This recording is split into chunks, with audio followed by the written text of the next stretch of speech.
Namaste and good morning. Let's do some prayers. Om Guru Brahma, Guru Vishnu, Guru Devo Maheshwara, Guru Sakshat Parbrahma, Tasmai Shri Guruve Namah. Om Bhurbhuva Swaha, Tatsavitra Bhargo Devasya Dhimahi, Dhiyo Yo Namaste, Harshji. Prachodayat. अस्तो मा सद्गम्य तमसो मा ज्योतिर्गम्य मृत्युर्मा अमृतं गम्य ओम सहनावतु सहनौ भुनक्तु सह वीर्यं करवावहै तेजस्विनावधीतमस्तु मा विद्विषावहै ओम शांति शांति शांति. Let's open our Yoga Vishishta books. Page number 442, सर्ग number 47. माया चक्र का निरूपण, चित्त निरोध. वशिष्ठ जी बोले, हे राम जी, ये गाधी का आख्यान मैंने तुझसे माया की विषमता जताने के निमित्त कहा है कि परमात्मा की माया मोह को देने वाली है और विस्तृत रूप और दुर्गम है. जो आत्म तत्व को भूला है उसको ये आश्चर्य रूप भ्रम दिखाती है. तो देख कि 2 मुहूर्त कहां और इतना काल कहां. चांडाल और राजभ्रम को वर्षों पर्यंत देखता रहा. भ्रम से भासना और प्रत्यक्ष देखना ये सब माया की विषमता है. वह असत रूप भ्रम है और जो दृढ़ होकर प्रसिद्ध भासित होता है, इससे आश्चर्य वपु परमात्मा की माया है. जब तक बोध नहीं होता तब तक अनेक भ्रम दिखाती है. राम जी ने कहा, हे भगवान, ये माया संसार चक्र है, उसका बड़ा तीक्ष्ण वेग है और सब अंगों को छेदने वाला है. जिससे ये चक्र रुके और इस भ्रम से छूटूं, वही उपाय है ये. वशिष्ठ जी बोले, हे राम जी, ये जो माया में संसार चक्र है उसका नाभि स्थान चित्त है. जब चित्त वश हो तब संसार चक्र का वेग रोका जाए और किसी प्रकार नहीं रोका जाता. हे राम जी, इस वार्ता को तुम भली प्रकार जानते हो. हे निष्पाप, संसार रूपी चक्र के चित्त रूपी नाभि को जब रोकते हैं तब ये चक्र भी स्थित हो जाता है. रोके बिना ये भी स्थित नहीं होता. जब चित्त को स्थित करोगे, जब जगत भ्रम निवृत्त हो जाएगा और जब चित्त स्थित होता है तब पर ब्रह्म प्राप्त होता है. तब जो कुछ करना था वह किया होता है और कृत कृत्य होता है. कृत कृत्य means fulfilment. You feel fulfilled. तब जो कुछ प्राप्त होना था वह प्राप्त होता है. फिर कुछ प्राप्य नहीं रहता. प्राप्य प्राप्य मीन्स प्राप्त करने योग्य. अतः जो कुछ तप, ध्यान, तीर्थ, दान आदि उपाय हैं, उन सब को छोड़कर चित्त के स्थित करने का उपाय करो. संतों के संग और ब्रह्मविद शास्त्रों के विचार से चित्त आत्म पद में स्थित होगा. जो कुछ संतों और शास्त्रों ने कहा है उसका बारंबार अभ्यास करना और भुवन को मृग तृष्णा के जल और स्वप्नवत जानकर इससे वैराग्य करना. इन दोनों उपायों से चित्त स्थित होगा और आत्म पद की प्राप्ति होगी और किसी उपाय से आत्म पद की प्राप्ति नहीं होने की. हे राम जी, बोलने चालने का वर्जन नहीं. बोलो, दान दो अथवा लो, परंतु भीतर चित्त को मत लगाओ. इनका साक्षी जानने वाला जो अनुभव आकाश है उसकी ओर वृत्ति हो. युद्ध करना हो तो भी करो, परंतु वृत्ति साक्षी की हो और उसी को अपना रूप जानो और स्थित हो. Okay? So very clear directions are being given over here. हम लोग कई बार सोचते हैं सब छोड़ छुड़ा कर बैठ जाओ, भाग जाओ, तब आत्मा को पहचानोगे। नहीं, सब कुछ करते हुए आत्मा को पहचानो। शब्द, स्पर्श, रूप, रस, गंध, ये जो 5 विषय इंद्रियों के हैं, इनको अंगीकृत करो, परंतु इनके जानने वाले साक्षी में स्थित रहो। जो निज स्वरूप है वही चिद आकाश है। जब उसका अभ्यास बारंबार करोगे, जब चित्त स्थित होगा और आत्म पद की प्राप्ति होगी। हे राम जी, जब तक चित्त आत्म पद में स्थित नहीं होता, तब तक जगत भ्रम भी दूर नहीं होता। इस चित्त के संयोग से चेतन का नाम जीव है। जैसे घट के संयोग से आकाश को घटाकाश कहते हैं, पर जब घट टूट जाता है तब महाआकाश ही रहता है। वैसे ही जब चित्त का नाश होगा, तब ये जीव चिद आकाश ही होगा। ये भुवन भी चित्त में स्थित है। चित्त का अभाव होने पर जगत भ्रम शांत होगा। हे राम जी, जब तक चित्त है तब तक भुवन भी है। जैसे जब तक मेघ है तब तक बूंदे भी हैं, और जब मेघ नष्ट हो जाएगा तब बूंदे भी ना रहेंगी। जब तक चंद्रमा की किरणें शीतल हैं, तब तक चंद्रमा के मंडल में तुषार है। यूं ही जब तक चित्त है तब तक भव भ्रम है।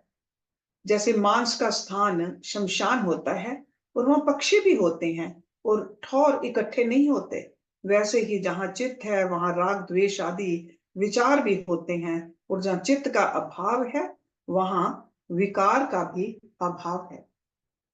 हे राम जी, जैसे पिशाच आदि की चेष्टा रात्रि में होती है, दिन में नहीं होती, वैसे ही राग द्वेष भय इच्छा आदि विकार चित्त में होते हैं।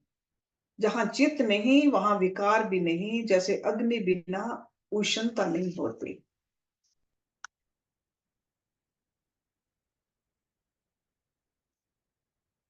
शीतलता बिना हिम नहीं होता, सूर्य बिना प्रकाश नहीं होता, और जल बिना तरंगे नहीं होती।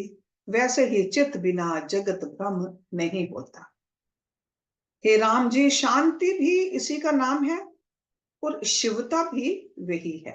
शिवता मीन्स ऑस्पिशियसनेस। सर्वज्ञता भी वही है। जो चित्त नष्ट हो, आत्मा भी वही है और तृप्ति भी वही है।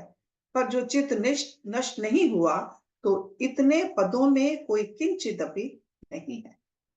हे राम जी, चित्त से रहित चेतन चैतन्य कहता है, और अमन शक्ति भी वही है। जब तक सब कलना से रहित बोध नहीं होता, तब तक नाना प्रकार के पदार्थ भासते हैं, और जब वस्तु का बोध हुआ तब एक अद्वैत आत्म सत्ता भासती है। हे राम जी, ज्ञान संवित की ओर वृत्ति रखना, संसार की ओर ना रखना, और जागृत की ओर ना जाना। जागृत के जानने वाले की ओर जाना, स्वप्न और सुषुप्ति की ओर ना जाना।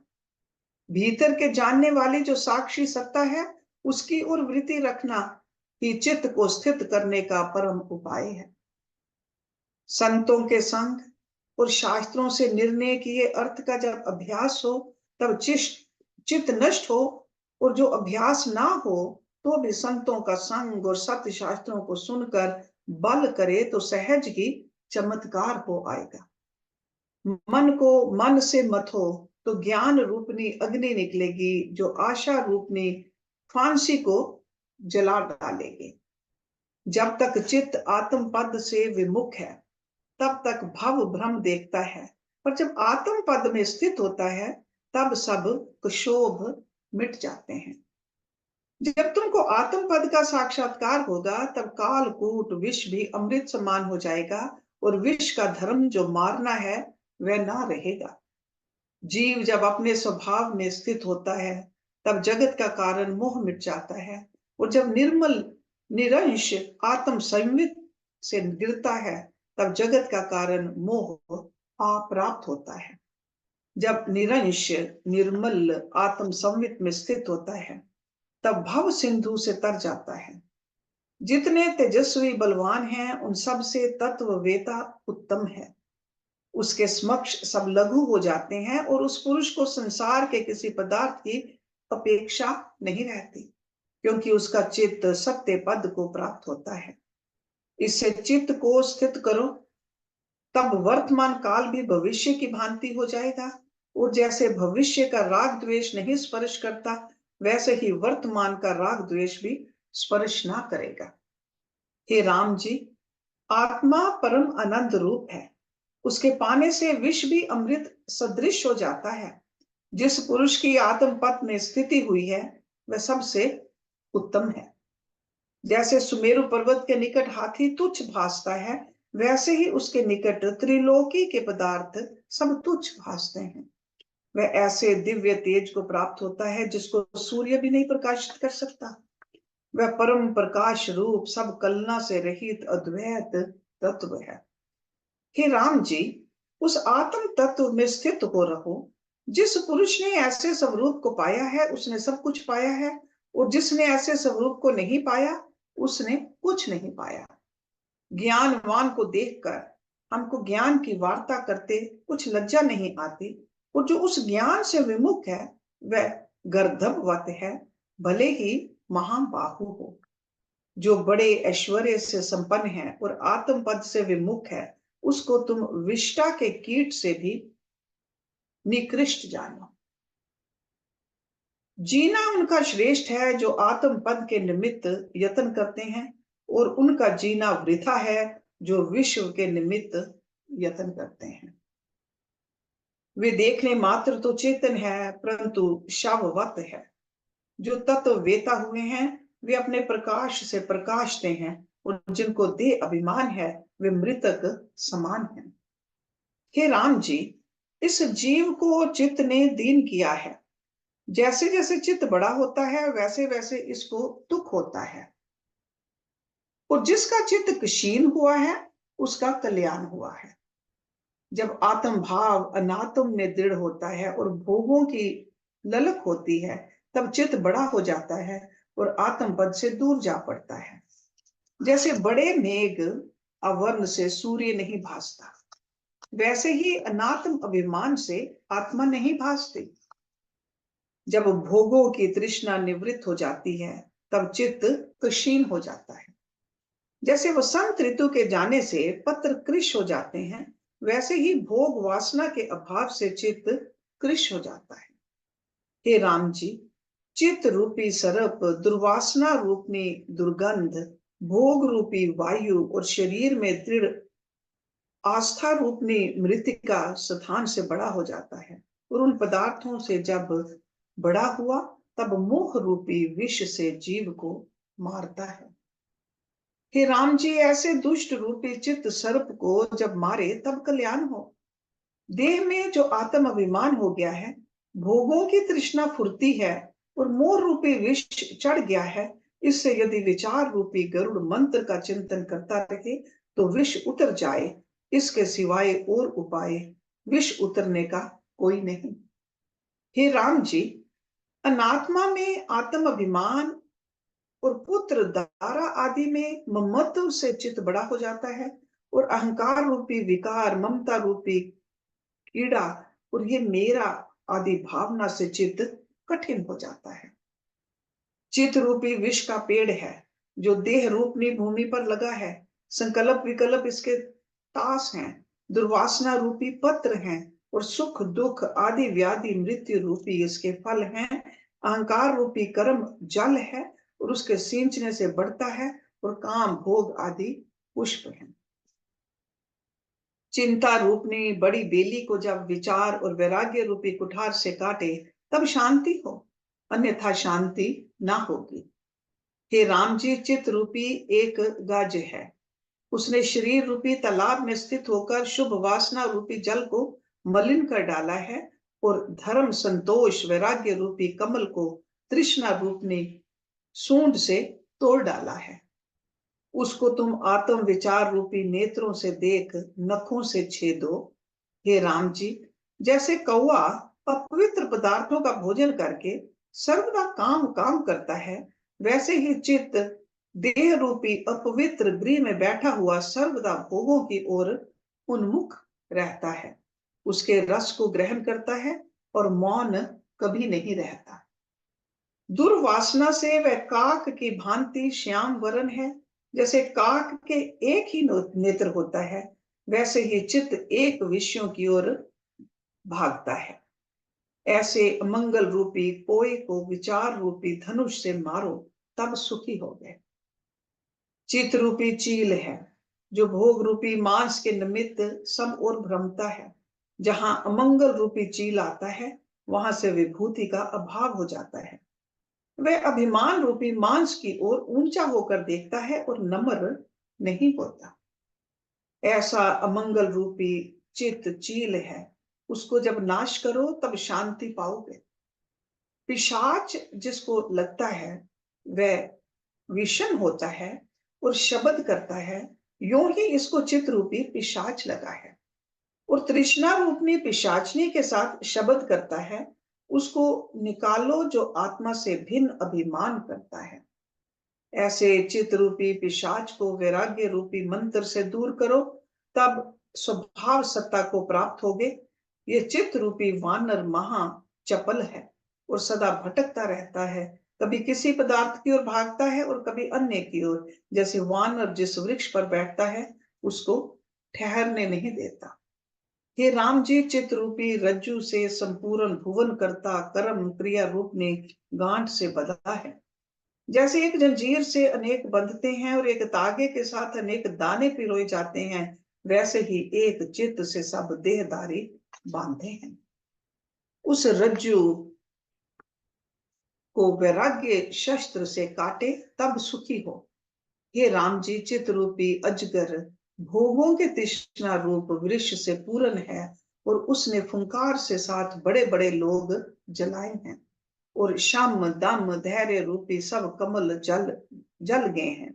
इस दुष्ट को और कोई नहीं मार सकता। जब विचार रूपी गरुड़ आए, तब इसको नष्ट करे। और जब चित्त रूपी अजगर नष्ट हो, तब आत्म निधि प्राप्त होगी। हे राम जी, ये चित्त शस्त्रों से काटा नहीं जाता, ना अग्नि से जलता है और ना किसी दूसरे उपाय से नष्ट होता है। केवल साधु संग और सप्त शास्त्रों के विचार और अभ्यास से नष्ट होता है। हे राम जी, ये चित्त रूपी गड्ढे का मेघ बड़ा दुखदायक है। भोगों की तृष्णा रूपनी बिजली इसमें चमकती है और जहां इसकी वर्षा होती है, वहां बोध रूपी क्षेत्र और शम दम रूपी कमलों को नाश करती है। जब विचार रूपी मंत्र हो, तब शांत हो। हे राम जी, चित्त की चपलता को असंकल्प से त्यागो। जैसे ब्रह्म अस्त्र से ब्रह्म अस्त्र छेदता है, वैसे ही मन से मन को छेदो, अंतर्मुख हो। जब तुम्हारा चित्त रूपी वानर स्थित होगा, तब शरीर रूपी वृक्ष कुशोभ से रहित होगा। कुशोभ, कुशोभ मीन्स एजिटेशन। शुद्ध बोध से मन को जीतो और वह विश्व जो तृण से भी तुच्छ है, उससे पार हो जाओ। सो विश्व जिसको हमने सब कुछ समझ रखा, so that means this matter, this materialism, we think is everything. So over here, Rishi Vashisht is saying, it's like a trin. तृण क्या होता है? सूखा हुआ घास का तिनका, उसको तृण कहते हैं. It's that तुच्छ compared to the reality. Okay? So main message over here, सत्संग, स्वाध्याय, वैराग्य. बार बार बार बार with all these examples, that's what he's telling us to do. Keep the good company, study the scriptures, detach from this material world, and constantly keep an eye on the real Atma. Okay? So let's look at Sarg number 48. Uddalak मुनि का परमार्थ चिंतन. वशिष्ठ जी बोले, हे राम जी, मन की वृत्ति ही इष्ट व अनिष्ट को ग्रहण करती है और खड़ग धारवत तीक्ष्ण है. इसमें तुम प्रीति मत करो, इसको मिथ्या जानकर त्याग दो. हे राम जी, बोध रूपनी बेली जो शुभ क्षेत्र और शुभ काल में प्राप्त हुई है, उसको विवेक रूपी जल से सींचो, तब परम पद की प्राप्ति हो। हे राम जी, जब तक शरीर मलिनता को प्राप्त नहीं हुआ और जब तक पृथ्वी पर नहीं गिरा, तब तक बुद्धि को उधार करके भव जाल से मुक्त हो। So that means through this human body, living in this human body, we can do the sadhana. See, let me read it again. जब तक शरीर मलिनता को प्राप्त नहीं हुआ और जब तक पृथ्वी पर नहीं गिरा, तब तक बुद्धि को उदार करके भव जाल से मुक्त। So use this body and the mind and the intellect अपना उद्धार करने के लिए। मैंने जो वचन तुमसे कहे हैं उनको तुमने जाना है, अब तुम इनका दृढ़ अभ्यास करो, तब दृश्य ब्रह्म दूर हो जाएगा। हे राम जी, ये 5 भौतिक शरीर जो तुमको भासता है वह तुम्हारा रूप नहीं है। तुम शुद्ध चेतन रूप हो। शुद्ध बोध से विचार करके 5 भौतिक अनात्म अभिमान को त्यागो। राम जी ने पूछा, हे भगवान, किस क्रम और किस प्रकार से इसका अभिमान त्याग कर उदालक भूतों के समूह को विचार करके परम पद को प्राप्त हुआ है, वह तुम सुनो। हे राम जी, जगत रूपी जीर्ण घर के वायव्य कोण में एक देश है जो पर्वत और तमाल आदि तरुओं से पूर्ण है और महामनियों का स्थान है। उस स्थान में उदालक नामक एक बुद्धिमान ब्राह्मण मान करने के योग्य विद्यमान था, परंतु अर्ध प्रबुद्ध था, क्योंकि परम पद को उसने ना पाया था। वह ब्राह्मण युवावस्था के पूर्व ही शुभेच्छा से शास्त्रोक्त यम नियम और तप को साधने लगा। तब उसके चित्त में यह विचार उत्पन्न हुआ कि हे देव, जिसके पाने से फिर कुछ पाने योग्य शेष ना रहे, जिस पद में विश्राम पाने से फिर शोक ना हो और जिसके पाने से फिर बंधन ना रहे, ऐसा पद मुझको कब प्राप्त होगा? कब मैं मन के मनन भाव को त्याग कर विश्रांत होऊंगा?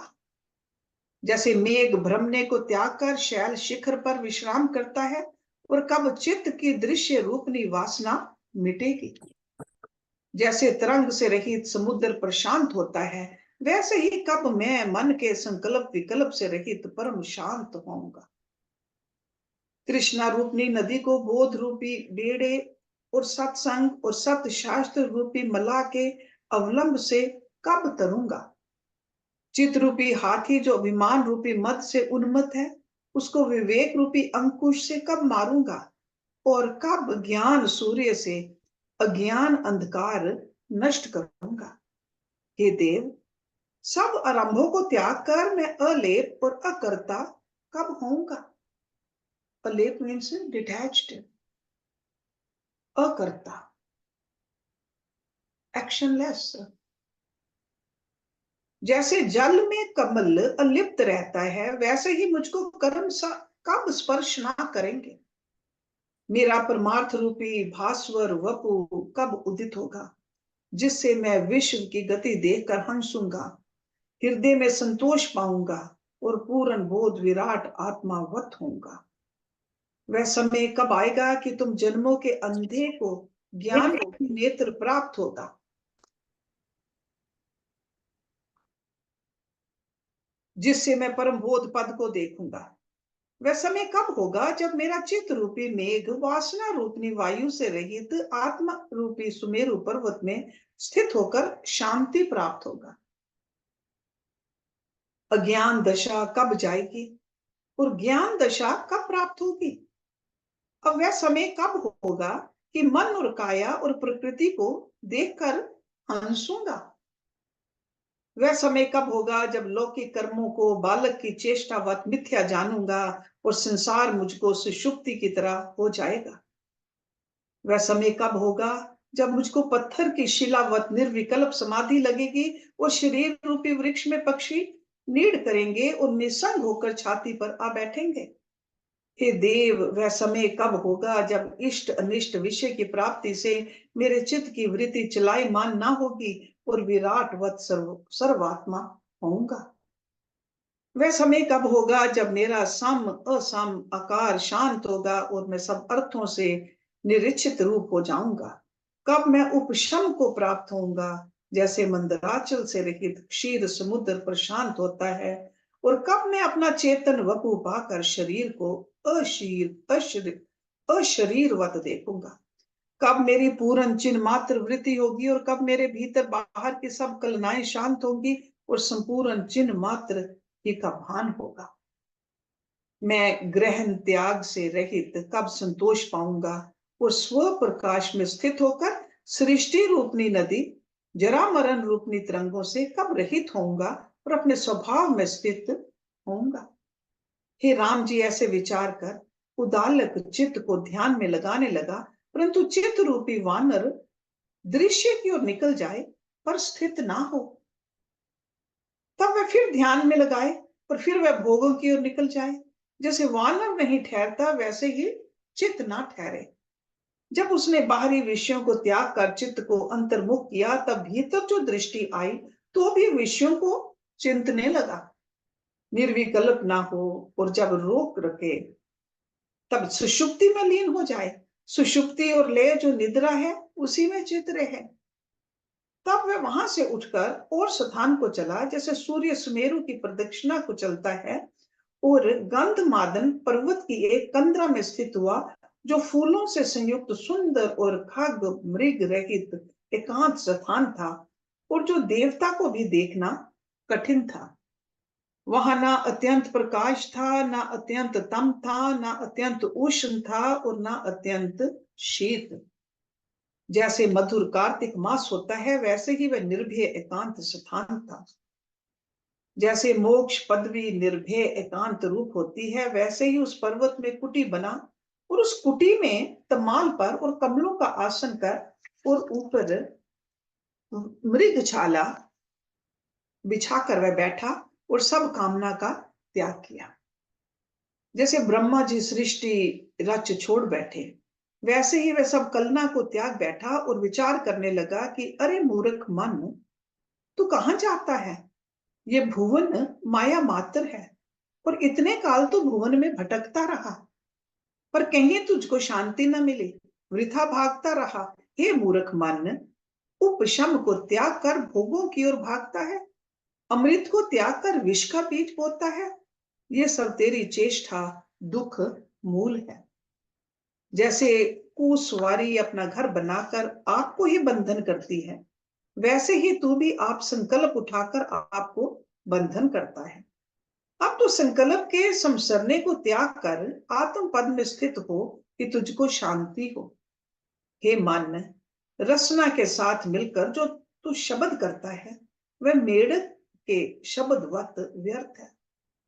कानों के साथ मिलकर सुनता है तब शुभ अशुभ वाक्य ग्रहण करके मृग की तरह नष्ट होता है।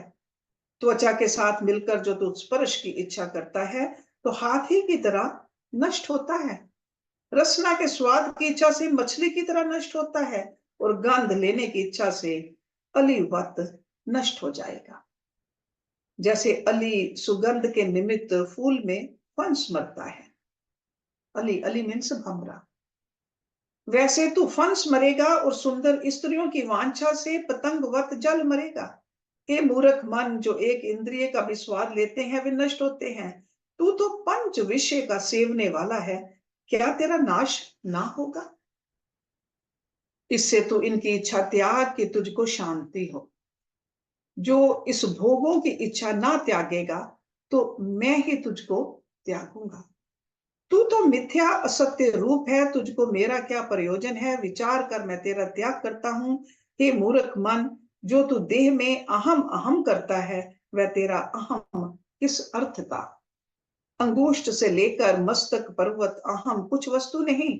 ये शरीर तो अस्थि मांस और रक्त का थैला है। ये तो अहम रूप नहीं और श्वास वायु रूप और पोल आकाश रूप है। ये पंच तत्वों का जो शरीर बना है उसमें अहम रूप वस्तु तो कुछ नहीं है। हे मूर्ख मन, तू अहम अहम क्यों करता है? ये जो तू कहता है कि मैं देखता हूं, मैं सुनता हूं, मैं सूंघता हूं, मैं स्पर्श करता हूं, मैं स्वाद लेता हूं और इनके इष्ट अनिष्ट में राग द्वेष से जलता है, तो वृथा कष्ट पाता है। रूप को नेत्र ग्रहण करते हैं, नेत्र रूप से उत्पन्न हुए हैं और तेज का अंश उनमें स्थित है। जो अपने विषय को ग्रहण करता है, इसके साथ मिलकर तू क्यों तृप्त होता है, क्यों तप्त होता है। शब्द आकाशज है और आकाश का अंश श्रवण में स्थित है। जो अपने शब्द गुण को ग्रहण करता है, इसके साथ मिलकर तू क्यों राग द्वेष कर तप्त होता है। स्पर्श इंद्रिय वायु से उत्पन्न हुई है और जो अंश त्वचा में स्थित है, वही स्पर्श को ग्रहण करता है। उससे मिलकर तू क्यों राग द्वेष में तप्त होता है। रसना इंद्रिय जल से हुई है और जल का अंश जीवा है। जो अग्रभाग में स्थित है, वही रस ग्रहण करती है। इससे मिलकर तू क्यों वृथा तप्त होता है। और घ्राण इंद्रिय गंध से उत्पन्न है और पृथ्वी का अंश घ्राण में स्थित है, वही गंध को ग्रहण करती है। उसमें मिलकर तू वृथा क्यों राग द्वेषवान होता है। मूर्ख मन, इंद्रियां तो अपने अपने विषय को ग्रहण करती हैं, पर तू इनमें अभिमान करता है कि मैं देखता हूं, मैं सुनता हूं, मैं सूंघता हूं, मैं स्पर्श करता हूं और मैं रस लेता हूं। ये इंद्रियां तो सब आत्मप हैं, अपने विषय को ग्रहण करती हैं और के विषय को ग्रहण नहीं करते। नेत्र देखते हैं, श्रवण नहीं करते। कान सुनते हैं, देखते नहीं आदि। सब इंद्रियां अपना धर्म किसी को देती भी नहीं और ना किसी से लेती हैं। ये अपने धर्म में स्थित हैं और विषय को ग्रहण कर इनको राग द्वेष कुछ नहीं होता। इनको ग्रहण करने की वासना भी कुछ नहीं होती। और तू ऐसा मूर्ख है कि औरों के धर्म आपने मानकर राग द्वेष से दग्ध होता है। जो तू भी राग द्वेष से रहित होकर चेष्टा करे, तो तुझको दुख कुछ ना हो। जो वासना सहित कर्म करता है, वह बंधन का कारण होता है। वासना बिना कुछ दुख नहीं होता। तू मूर्ख है जो विचार कर नहीं देखता। इससे मैं तुझको त्यागता हूं। तेरे साथ मिलकर मैं बड़े खेद पाता हूं।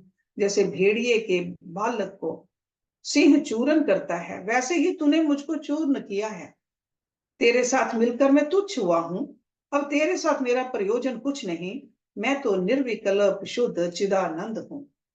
जैसे महाकाश घट से मिलकर घट आकाश होता है, वैसे ही तेरे साथ मिलकर मैं तुच्छ हो गया हूं।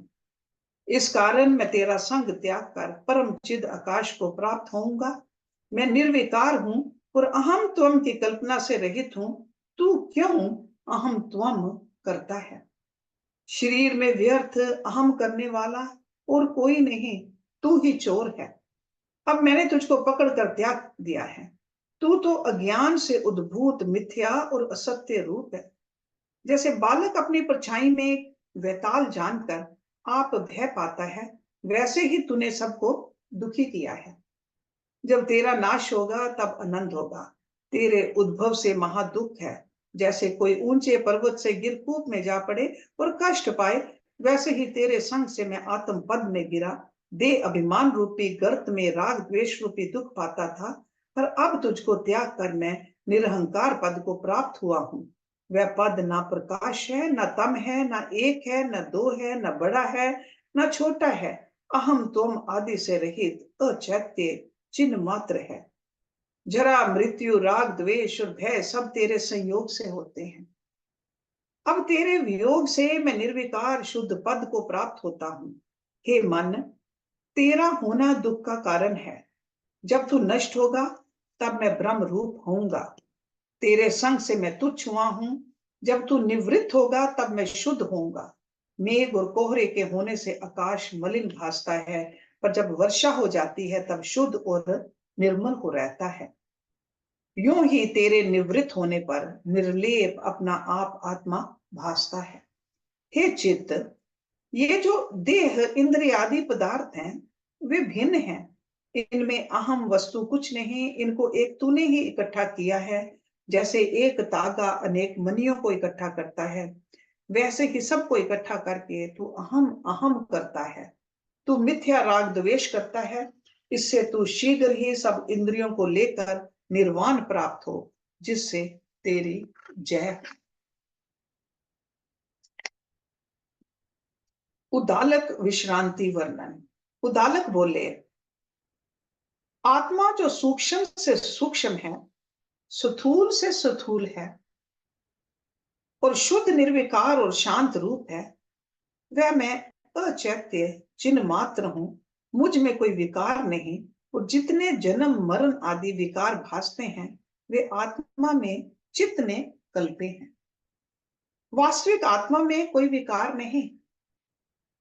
जन्म उसको कहते हैं जो पहले ना हो और बाद में हो। आत्मा तो पूर्वता सिद्ध है, फिर जन्म कैसे कहें?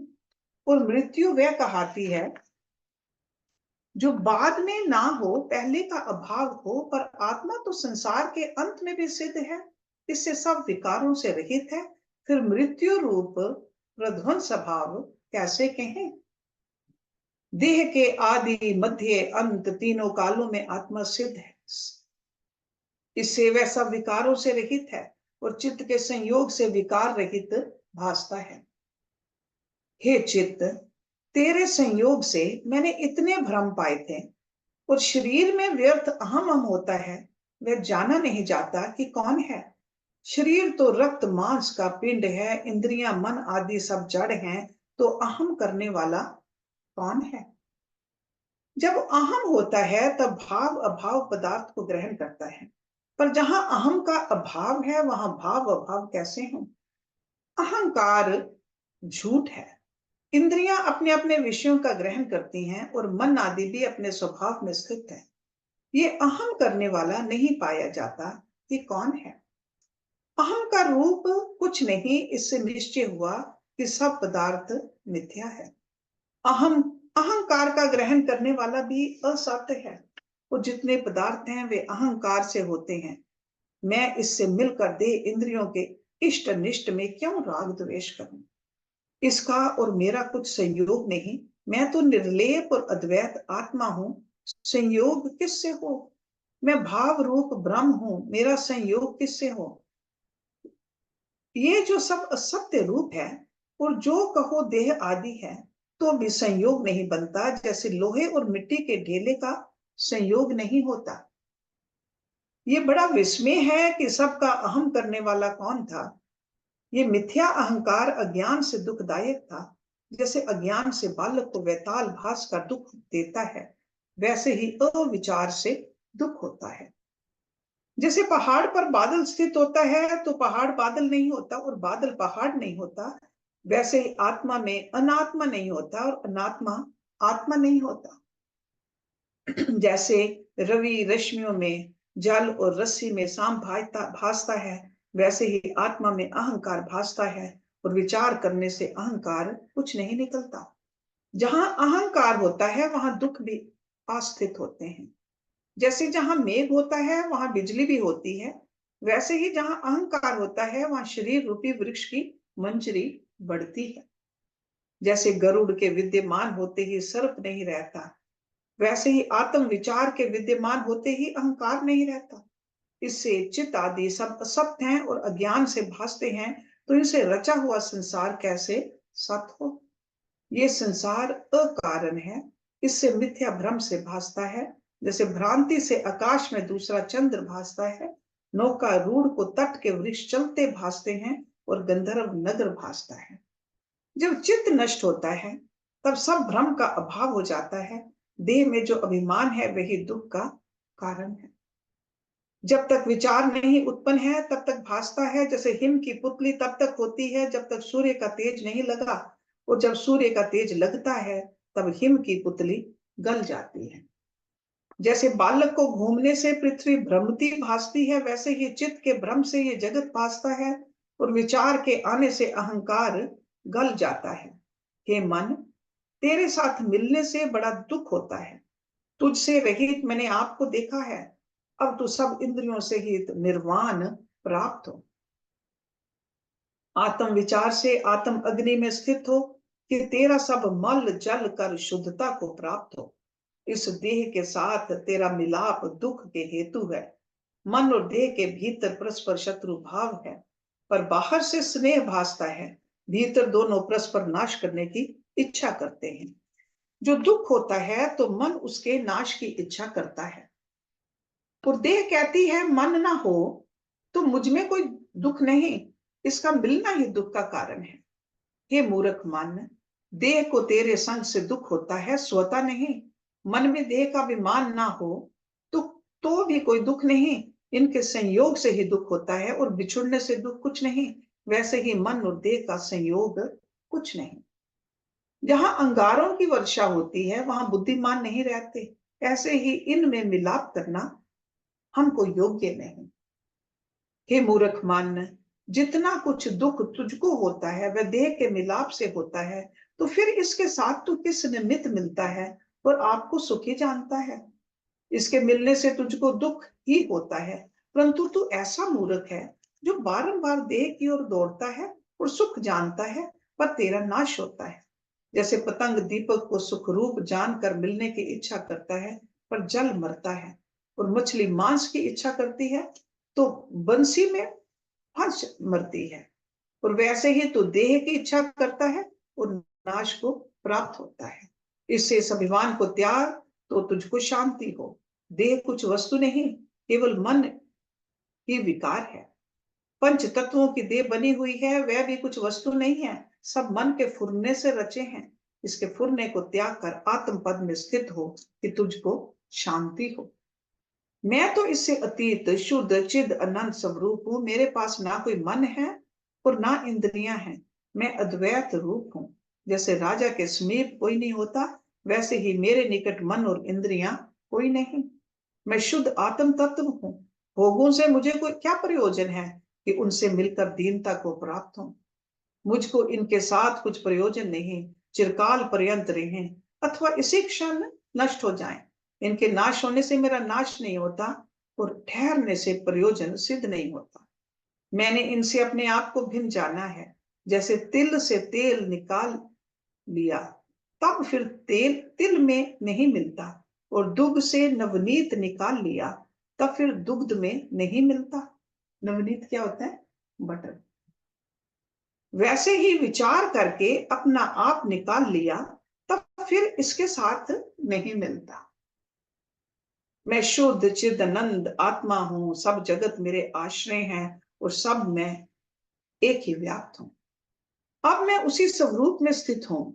वशिष्ठ जी बोले, हे राम जी, ऐसे विचार कर उदालक ब्राह्मण विषयों से वृत्ति निवृत्त करके पद्मासन लगा प्रणव अर्थात अर्ध मात्रा और अकार उकार मकार की क्रम से उपासना करने लगा और प्राणायाम करके मात्रा का ध्यान किया।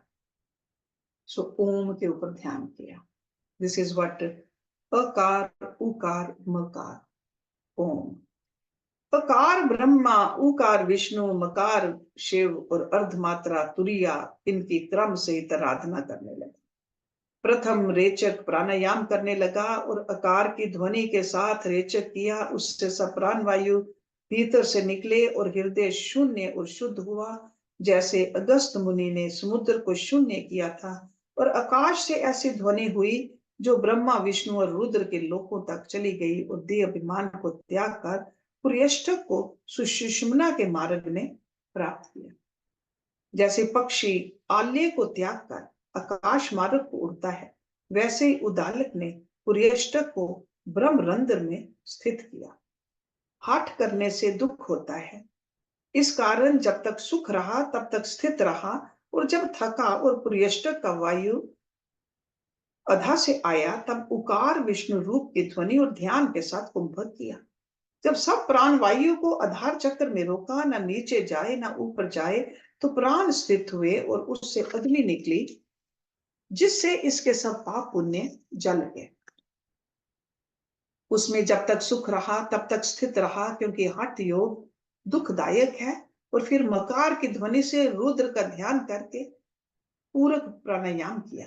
पूरक प्राणायाम करके सब स्थान वायु से पूर्ण किए और धर्म को चित्त कला प्राप्त हुई। उससे ये औरों को पवित्र करने वाला हुआ। जैसे धुआं आकाश को जाता है और जल पाकर औरों को शीतल करने वाला होता है, वैसे ही इसका शरीर औरों को पवित्र करने वाला हुआ। जैसे मंदराचल से मथे हुए क्षीर सागर से कल्प वृक्ष निकला, वैसे ही इसके शरीर में प्राण वायु स्थित हुई और पद्मासन लगाकर इंद्रियों को रोका। जैसे हाथी बंधनों से बंधता है, वैसे ही इसने इंद्रियों को रोका। अर्धमात्रा जो तुल्य पद है, उसके दर्शन के हेतु यत्न करने लगा। उसने नेत्रों को आधा मूंदा और बाह्य विषयों को त्याग, इंद्रियों को भी त्याग दिया और प्राण अपान को मूल चक्र में रोका, जिससे नवो द्वार रोके गए। जैसे बालक के खेलने का पानी चोर होता है और उसके मूंदने से चलता है, पानी सब छिद्रों से रोका जाता है, वैसे ही मूल चक्र के रोकने से नवो द्वार रोके गए। इस प्रकार उसने चित्त को रोका और जब मन रूपी चंचल हरिण दौड़ा, तब वैराग्य और अभ्यास के बल से फिर उसे रोका। जैसे बांध से जल का वेग रुकता है, वैसे ही उसने सब चित्त को स्थित किया। तब अंतःकरण की जो सात्विकी वृत्ति है, उसको भी त्याग कर स्थित हुआ। जब मन की वृत्ति जो निद्रा रूप है, उससे मन मूर्छित हो गया, तब राजस तामस का प्रवाह फिर फुरने लगा और उसको आत्म विवेक से दूर किया। जैसे प्रकाश तम को दूर करता है, वैसे इस विकल्प रूपी तम को उसने दूर किया और विवेक के बल से चित्त कला में लगा और चित्त की वृत्ति से साक्षात्कार किया और उसमें एक क्षण चित्त स्थित रहा और फिर बाहर निकल गया। जैसे बांध को तोड़कर जल निकल जाता है। निदान उसने फिर अभ्यास के बल से उसे आत्म कला में लगाया, तब उस परम शांत आत्म पद में चित्त की वृत्ति स्थित हुई और परम आनंद अमृत में मगन हुई, जो अशब्द आनंद और परिणाम से रहित है और जिस पद में देवता, ऋषिश्वर, ब्रह्मा, विष्णु और रुद्र स्थित हैं। हे राम जी, जो उस पद में एक क्षण भी स्थित हुआ है और जो वर्ष पर्यंत हुआ है, दोनों तुल्य हैं। जिसको उस पद का अनुभव हुआ है, वह भोगों की इच्छा नहीं करता।